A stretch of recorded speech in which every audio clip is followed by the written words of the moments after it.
Okay, I got the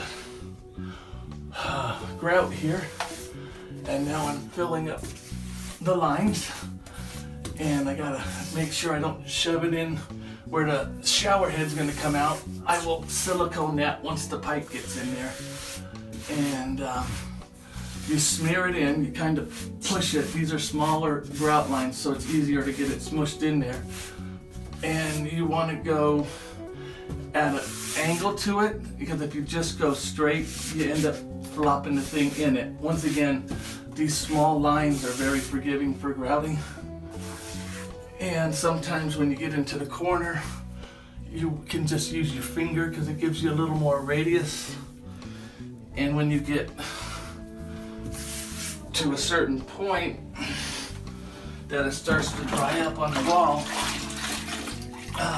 this for instance is probably 10 or 15 minutes on the wall here.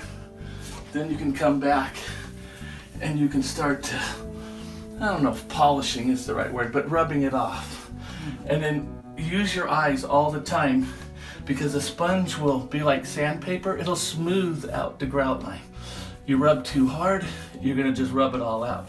Sometimes I do circular motions but you want something very consistent and slightly under. And the good thing about it is if you take too much off, you can always come back and put a little bit more on and then redo it.